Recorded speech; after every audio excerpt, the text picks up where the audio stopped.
Hi, this is Scott Garibay, and today I'm going to be talking about Dungeons & Dragons, and specifically I'm going to be talking about the year 1985, the 12th year of Dungeons & Dragons history, and we're going to talk about it through the filter of CLEAR, catalysts, locations, entities, artifacts, and relationships.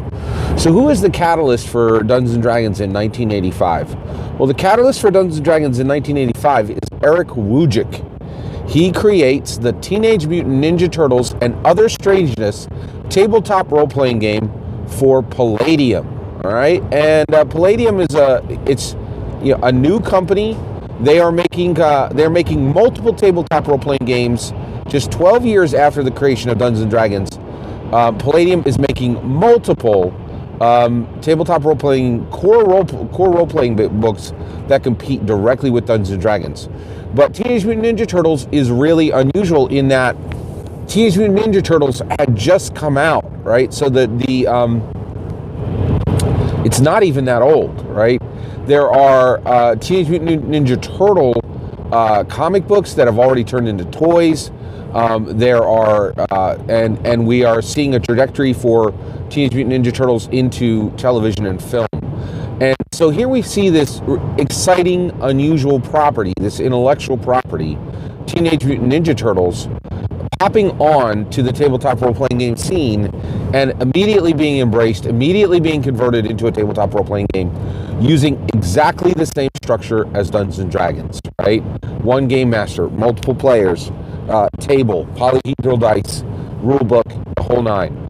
And also, this is a soft cover book, so there's innovation in form, but Eric Wujcik is a catalyst for Dungeons & Dragons because Dungeons & Dragons is now coming out of the gate, and here we are in its 12th year of history, and we see by the burgeoning, not like Dungeons & Dragons, it's not just Dungeons & Dragons doing well, it is the birth of an entire industry, and literally just lots and lots of companies piling on, bringing in new product, and just an explosion of worlds that people can play in.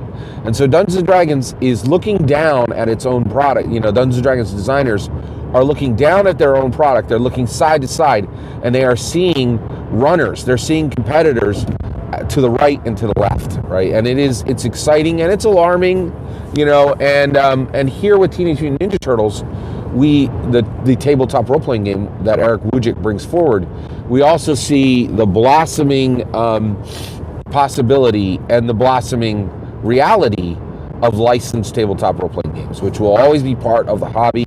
They're a part of the hobby now, but also the licensing of tabletop role-playing games will be a very tenuous and difficult relationship. Every single company that goes about this will have to do this very, very precious little dance of, did we honor your content, and at the same time, are you allowing us to give an exciting portion of your world to our players? Or are you treating us as a kind of a secondhand,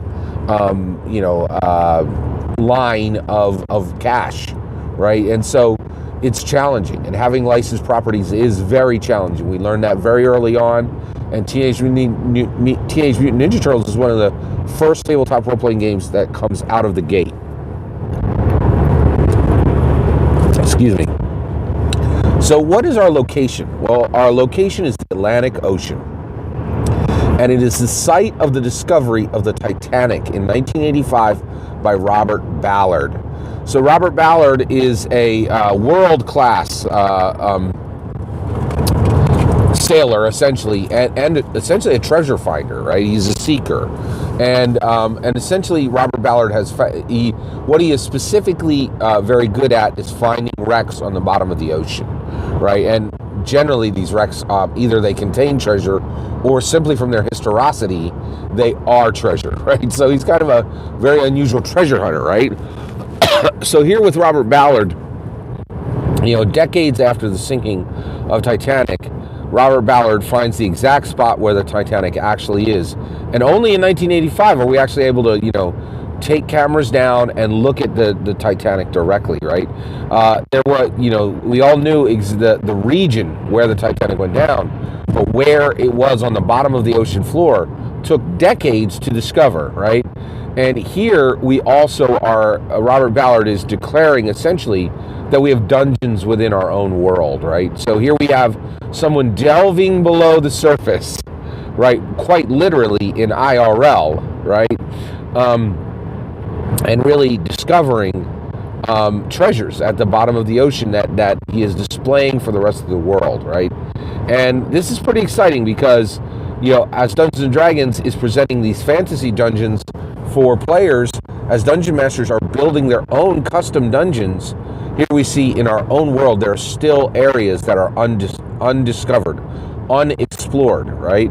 But also, since we do have so many cameras and there is so much technology, there's also this idea that the places of wonder, the places that are still left to be discovered in our own worlds, could be quite limited, and that soon we may have mapped every corner of our planet, right? And so that is, it's both hopeful and it's also, a little sign of forlorn. It's an interesting note, right? All right. Who is our entity for 1985? Well, our entity for 1985 is extremely unusual. It's not even a human being. It is Gray, the Poblippo. What is a Poblippo? Gray was the Poblippo's name. What is a Poblippo, right? Well, the Poblippo is one of the most unusual things that's ever been on planet Earth. It's truly incredible. But just trying to give you, I'm trying to give you a sense through the history of Dungeons and Dragons of what an incredible world we live in and how much range there is, right? So this is one of the entities, the non-player characters of the world in 1985. So let's talk about Gray the Poblippo, okay? So Gray is a hippopotamus that Pablo Escobar took Gray is a hippopotamus, okay? Hippopotamuses are native to Africa, right? Pablo Escobar, a drug lord in Colombia, brings 5 hippopotamuses to South America, right? He brings them onto his own compound, right? And he's essentially keeping them as pets, right? So Pablo Escobar in 1985 brings 5 hippopotamuses to South America. I want this to be super clear. Today in 2019, there are 70 hippopotamuses in South America.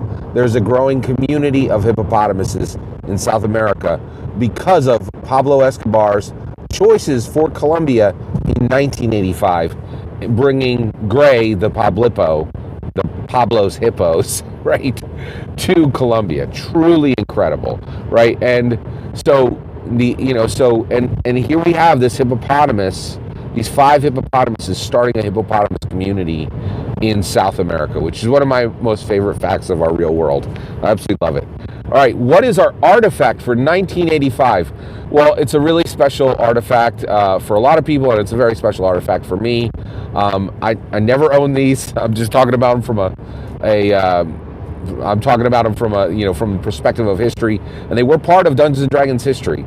So the artifact for 1985 for Dungeons & Dragons is Air Jordan 1s, $65. Air Jordan 1s are the beginning, the absolute ground foundation, the beginning of truly incredible meteoric rise of street fashion and sneakers, right? And sneakers within street fashion.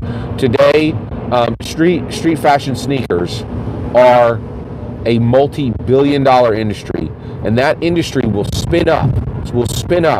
It will grow like a stalk, right? From the bean of the Air Jordan 1, the $65 pair of sneakers. Now, what does this have to do with Dungeons & Dragons? Well, one of the things that Dungeons & Dragons will struggle with, right? Dungeons & Dragons jumps out of the gate. It doesn't come at you, it doesn't hit the ground running. It is catapulted into success, right? But there are many, many things in America that will vie for dollars for people like, and the Air Jordan 1s was a perfect example of this. There were people who were like, well, I can get the red box for $10-20, or I can get, or I can buy 3 hardback books at $20-30 a piece, or I can buy this super dope pair of sneakers, the Air Jordan 1s, right, for $65. And so, the Air Jordan 1s will really change our world. The Air Jordan 1s are changing our world to this very day, right? And, streetwear and street fashion still competes with Dungeons and Dragons for product dollars, right? Where are the dollars going? What products are going to win the dollars of the people who are out there, right? Really quite interesting. What is the relationship for 1985 for Dungeons and Dragons? The relationship for 1985 for Dungeons and Dragons is going to be cartography, right? And cartography is specifically map making, and map making is essentially will have a long history with Dungeons and Dragons with map making. And so map making will be made for all kinds of different realms, for small villages and towns. And a lot of people don't understand this, but a ton of time, energy, research, learning, practice, a lot of dollars spent on cartography, implements and tools and supplies will actually come from Dungeons and Dragons, and literally tens of thousands, hundreds of thousands, low millions of dungeon masters and players will build their own maps, right? And at first they'll just do this on hex paper and grid paper, and it will be kind of like hobby-like. But some people will learn this at incredible detail, right? And will really and will help to revive in some ways just the art and the passion for cartography that exists. So Dungeons & Dragons will always have, and has to this very day, a relationship with cartography. And that is a J. Scott Garibay clear history of Dungeons & Dragons in the 1985, in the year 1985, the 12th year of Dungeons & Dragons history. Thank you very much. Let me know your thoughts on Dungeons & Dragons in 1985. What were your experiences then? Did you own a pair of Air Jordan 1s? I certainly wish I had. And also let me know any other thoughts you have. Please consider liking and subscribing, and have a wonderful day.